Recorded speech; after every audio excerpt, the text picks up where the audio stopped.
Okay, so this first exercise is just a good ankle mobility flow. Just really trying to push my heels to the ground the whole time. I have pretty poor ankle mobility, so some people might be able to get their heel all the way to the ground. But yeah, the whole time kind of spreading out my toes as much as I can and trying to kind of balance them on the floor, kind of playing with my toes a little bit, get those feet very active as you walk up and down, and then start alternating the stretch between those. Okay, so this is a little hip mobility flow. Keeping the legs straight like that, trying to keep my torso as vertical as possible, trying to keep that spine long, trying to have that good posture as you rotate from side to side. And every time you rotate, your feet go to the floor. And so you're basically just going in and out of internal and external rotation.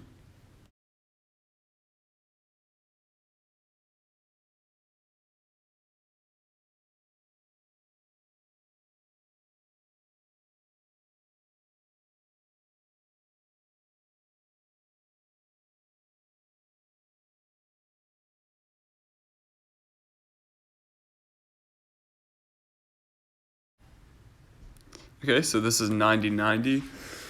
This is going to be very similar to the hip mobility flow, where you want to keep that spine long, keep it as vertical as possible. I'm using my left hand in this video to prop me up and keep me vertical. Some people can do it without the hand. Keeping my right hand on my chest to kind of emphasize, keep poking that chest out, have good posture, have a long spine. As I go in and out of the stretch, really trying to feel the stretch. I'm trying to force that ankle through knee at the front. I'm trying to focus on forcing that into the ground. Okay, so I did about 5 reps towards the knee. Now I'm going to rotate slightly and go towards the foot. And so now there's a little bit less of a range of motion, but I'm trying to focus on going as far as I can, feeling a little bit more of a stretch in my groin. And then I'll switch sides and do the same thing on the other side.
Okay, so now that we got a nice little warm up with the first 90-90 variation, now we want to get some rotation in. So similar to how you did this with the hip mobility flow where you had your legs straight, now we have the legs bent. It's a little bit more intense, a little bit more difficult. And you're just trying to pick up that back knee first. So you'll see right here, I'm picking up my right knee first, and then the left will follow. And then now my left will be picked up first, and my right will follow. And so you're just trying to go back and forth without your feet moving at all, trying to maintain your balance the whole time. And so this is for rotational thoracic mobility. This is thread the needle. So just going back and forth, I'm alternating sides. Just trying to go as far up as I can, see how I'm looking up towards the ceiling as well. I want the whole spine, including the cervical, the neck, to be rotating as much as I can. So trying to rotate the whole spine, and then I'm coming through, laying that arm completely on the ground. As you can see, the arm that's touching the floor can bend, right? My goal is to lay the other arm straight on the ground.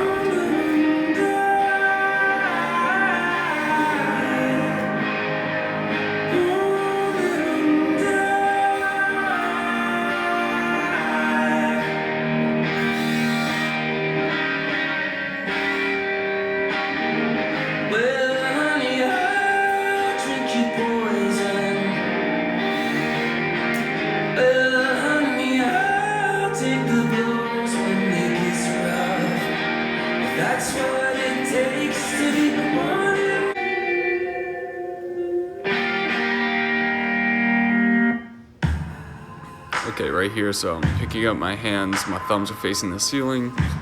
I rotate to where the palms are facing up, and I touch the back of my head.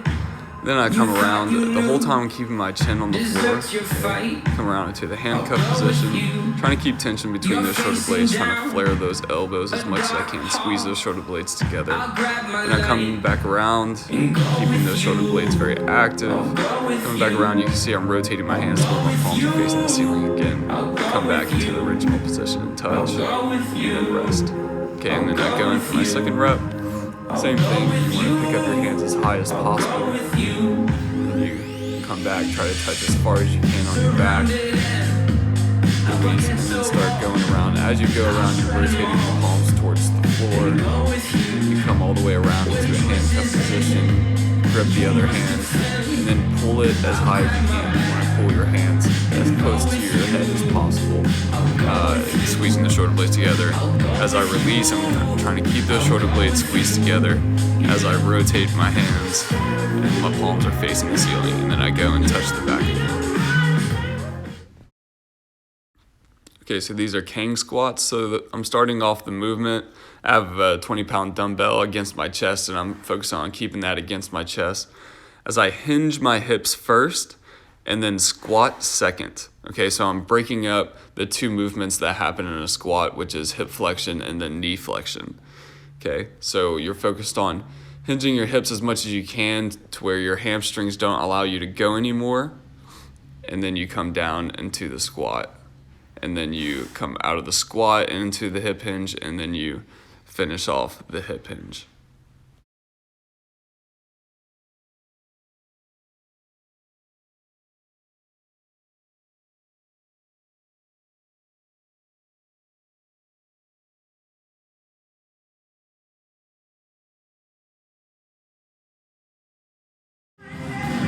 Alright, so we're finishing off this workout with some arms. As you can see, I have my hands a little bit past my face, a little bit past my forehead, and that's about where they're going to be. And I'm just dropping my elbow straight to the ground while holding a good plank. Okay, I'm focused on my abs are engaged, my whole body is tensed up as I drop my elbows down to the ground.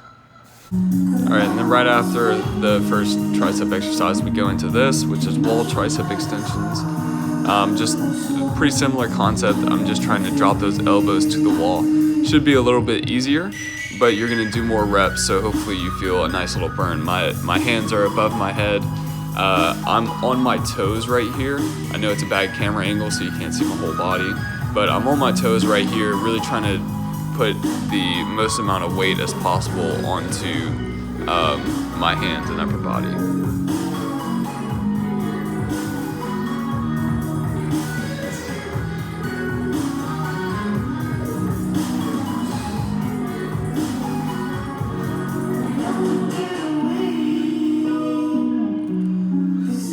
Okay, and these are pull-up curls. Just pull your face straight to the bar. You're not trying to row up, you're just trying to curl.